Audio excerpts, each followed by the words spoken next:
The White House with more. Hey, Peter. And many House Democrats are eager to link the Hawaii fires with climate change. Now there is at least one elected Democrat who is getting impatient with President Biden for not declaring a climate emergency. It's Congressman Earl Blumenauer, and he says, in part, "I refuse to accept that people choosing between burning alive or jumping into the ocean for hours on end is our new normal. This is a crisis, and we need to treat it that way. That starts with President Biden declaring a climate emergency." President Biden's re-election campaign may soon go from quiet to complicated by a third-party candidate if he officially clinches the Democratic nomination and Trump clinches the Republican nod. I think we're at a point that we've never been in this country where 2/3 of the people are not interested in voting for the Republican or Democratic nominee. If Trump and Biden are the nominees, it's very likely that no labels will get access to the ballot and will offer an alternative. And, if most of the voters don't want A or B, we have an obligation to give them C. The Biden family is also dealing with dual special counsel investigations and congressional probes. And the National Archives has been given a Wednesday deadline to produce emails that James Comer is claiming will back up accusations of corruption by the Bidens. We've learned that when he was receiving emails pertaining to Ukraine, his son Hunter was copied on them, which we've always heard that the White House has said that Hunter Biden wasn't an employee of the government. He wasn't any part of the government. Well, if that were true, then why was he receiving emails from the government?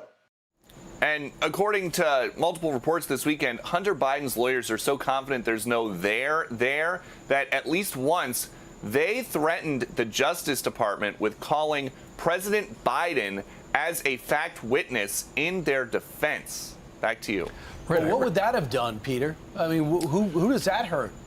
Well, it depends on what he has to say. It's a threat.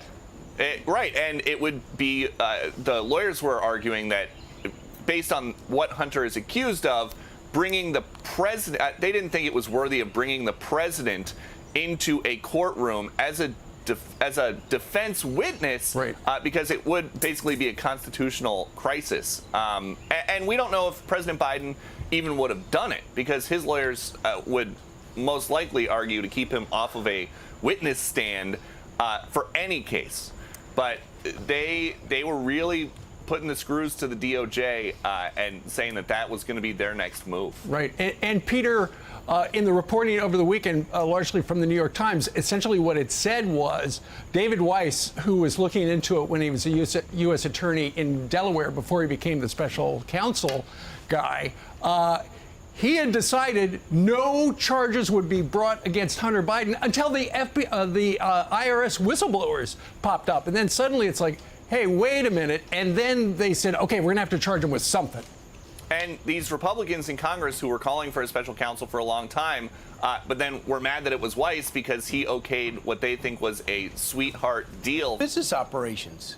No, but to the point about the actual corruption and trying to link President Biden to any of this, that is where the Hunter side is saying they are so confident that there are no dots to connect the two, that they would put President Biden on the witness stand at great peril to him, because then, but then you got a problem. You're either testifying with a story as you know it, or you're testifying about something that you don't fully understand. But if you're under oath, it just opens up all kinds of problems.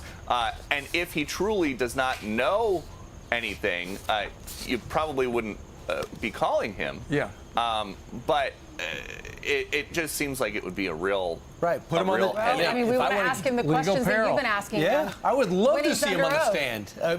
To see him just say over and over again, my son's done nothing wrong. I don't know if that'll fly. It's interesting, too, because you said you aired that soundbite of Larry Hogan, and he said if most of the voters don't want A or B, meaning if it's Trump and if it's Biden, we have an obligation to give them C. It's for the good of the country. But David Axelrod, who was the former senior advisor to Obama, said he thinks that's going to pave a way for Donald Trump. Yeah, and so basically, if a majority of the country doesn't want a 2020 rematch, who do they want? Somebody like Larry Hogan, we know, didn't run as a Republican because he just was not generating enough interest when he was exploring it. Right. But so who do they put forward? Yeah. Good question. See, Joe Manchin doesn't have the majority of Democrats, doesn't have the majority